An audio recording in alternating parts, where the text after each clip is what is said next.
on your own free will, to be able to express your own free choice, to be able to express your freedom of view. That's what this case is all about today. For Lorie Smith and for her business, she is simply asking for the right to not have to say something that government is requiring her to say, and she's saying, I don't agree. Freedom of speech balances out not only what your right is to say, but what your right is not to say. Government can't step in and say, I require you to say something you don't agree with. That is a basic free right that's been well established. In our prayer, this court is going to look at it again and is going to reaffirm once again the basic right of Americans. We have the right to speak, and we have the right to be silent. That is our own right to not have to be compelled to be able to jump into this.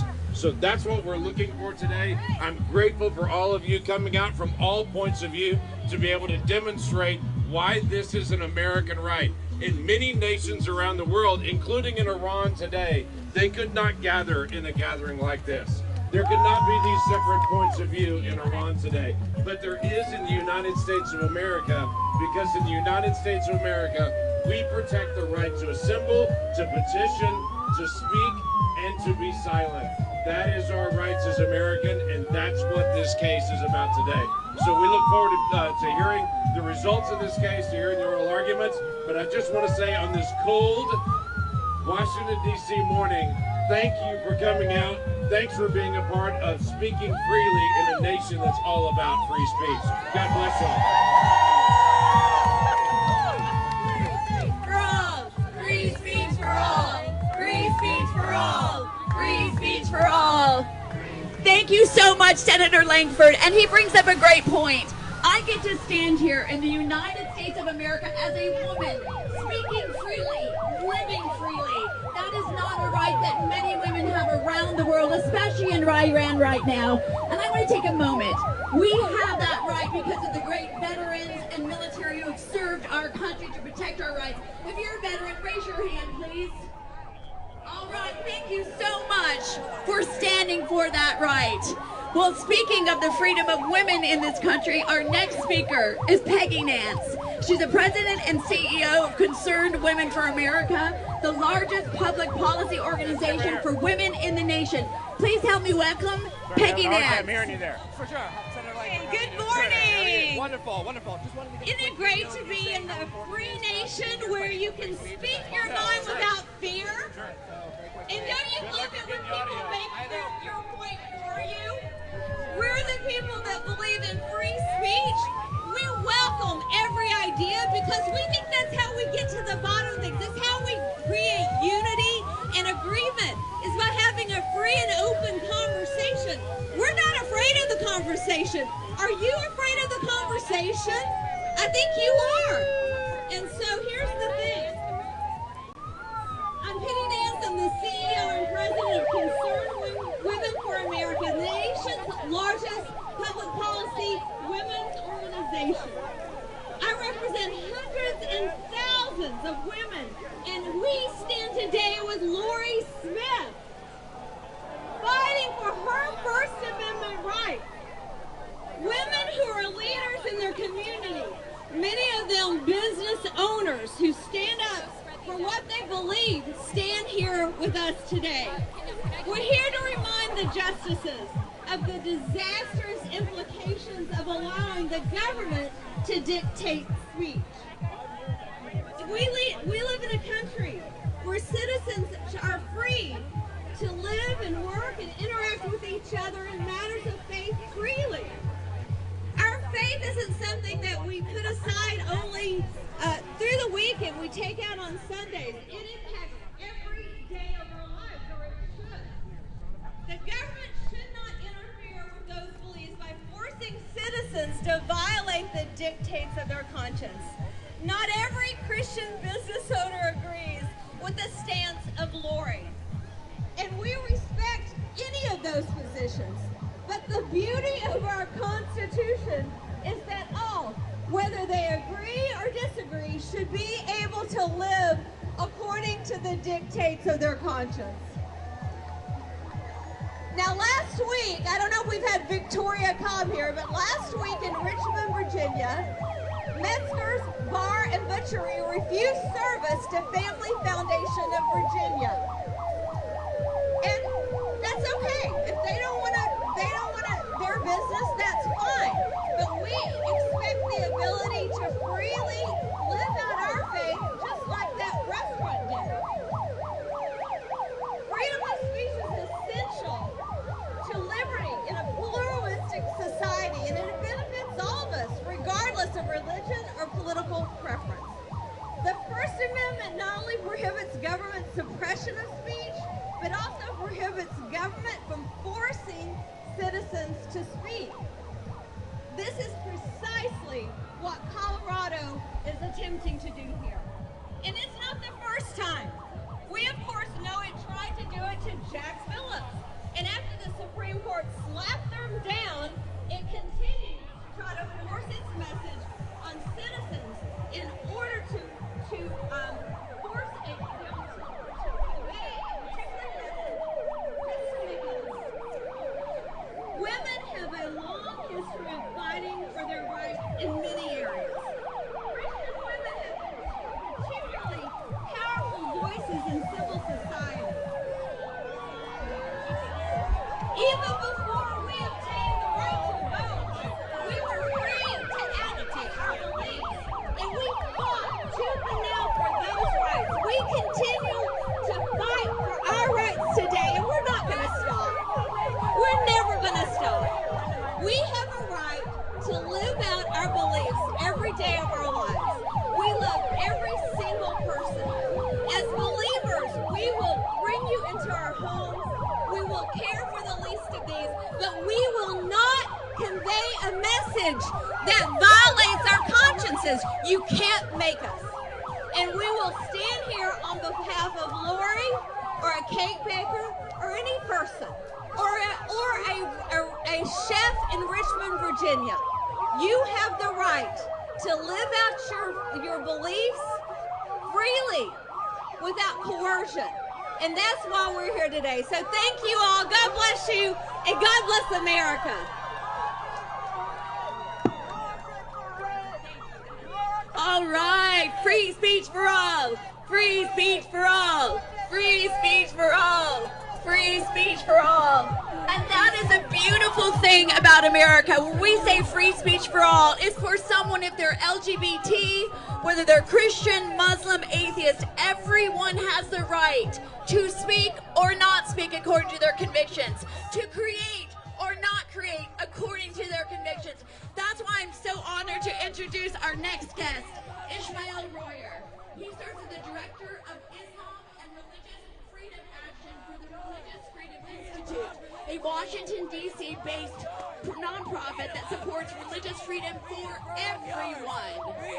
Ishmael's team has filed over 20 amicus briefs in federal courts supporting the religious liberty of Muslims, of Jews, and Christians, including 303 Creative. Please help me welcome Ishmael Royer.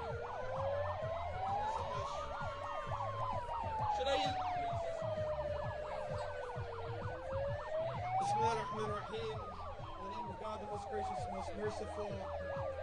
As our distinguished MC here said, I'm a Muslim. And for that reason, I would not like to be forced to express a message that violated my beliefs. And likewise, if I owned a woodworking shop and created custom carved designs, I would not like to be forced by the government to accept a Hindu customer's request to create a representation of one of his gods, because I believe that God is one and that he should not be represented by a statue, even though I have the utmost respect for him as a human being and for his right to have his beliefs. And likewise, I would not like to be forced, if I owned a custom wood carving shop, to create a cross for a Christian customer, because I believe that Jesus is a prophet, and I do not believe that he died on the cross. But I respect the beliefs of my Christian neighbors who do believe that, and I respect their right to have their beliefs, just as they respect my right to have mine. But it's also part of my beliefs that I must treat others in the way that I would like to be treated. So In the same way that I would not like to be forced to express messages that would violate my beliefs, I would never want to force others to express my beliefs if doing so would violate their conscience. And so therefore, I would not enlist the government to force a Jewish t-shirt designer to make a shirt promoting Islam. And I would not try to force an atheist to design a website promoting belief in God. And I would never try to force a Christian baker to create a cake that expressed belief in Islam that would violate his conscience. And so if I were a customer and encountered a Jewish or Christian or atheist artist who would feel uncomfortable creating a piece of art that expressed my beliefs, I would not be hurt or offended. I would understand and I would empathize and I would tell that artist that I have no wish to put him or her into difficulty, because that is our obligation as neighbors to one another. That is what it means to be a good neighbor and a good citizen. And this is where the state of Colorado has gone wrong. It has lost sight of what it means to be a good neighbor, of what it means to be a good citizen. And likewise, being a good citizen and good neighbor means serving everyone, regardless of their personal characteristics. And it is unquestionably a good thing when the law prohibits discrimination in public accommodation on the basis of race or religion or national origin, for example. So that if you own a business, you are not being a good neighbor and a good citizen if you refuse to serve someone simply because you perceive them to be sexually attracted to people of the same sex. We might disapprove of someone's lifestyle. We might consider them to be sinning, but we are all sinning. We are all sinners, and we all deserve respect as human beings, and everyone deserves to be greeted with a smile and with kindness. And that's what this case is about. It's about finding the balance, the middle path in how we treat one another in a diverse society. If we have the wisdom and the courage to walk this path, then our society and everyone in it will flourish. But if we're not capable of finding this balance, then this divide between us will continue to widen and our society will cease to function. And we can see that around us. This is what we're witnessing here when we stop being able to treat one another as human beings created in God's image and worthy of respect. So Lorie's fight in this court behind me today protects not just her, but it protects you, and it protects me, and it even protects our friends over here making all this noise. And it protects America, and that's a good thing. Thank you. Thank you, Ishmael. He brings up a wonderful point. The same Colorado Civil Rights Commission that has tried to punish Lorie and keep her from freely creating also ruled that an atheist baker did not need to make a cake with scripture on it. That is correct. We stand for everyone's right, whether they are Christian, Muslim, atheist, LGBT, or any walk of life. That is why we are here today. Free speech for all. Free speech for all. Free speech for all. Well, our next speaker is Jonathan Alexander. He's an attorney and senior counsel for governmental affairs for Liberty Counsel, a litigation firm dedicated to advancing religious freedom, the sanctity of life, and the family. Please help me welcome Jonathan Alexander.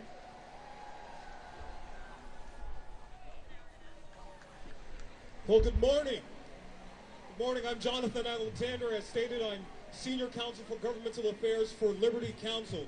And I am here, and we are here to stand for truth, to stand for equal justice, and to stand for the First Amendment, and to stand in support of Lorie Smith and 303 Creative.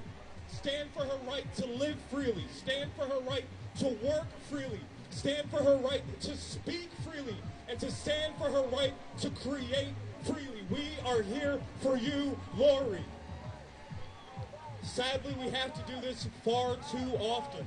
These instances of the abridgment of the freedom of the people have become more and more common. And at times it's by a gradual or a silent encroachment by those in power.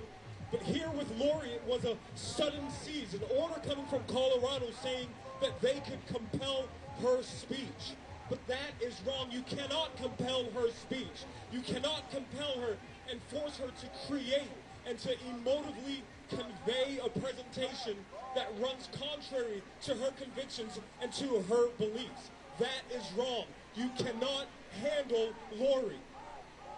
Whether it's through a small threatening action by calling her speech commercial conduct, or it's through a comprehensive takeover of her creative abilities.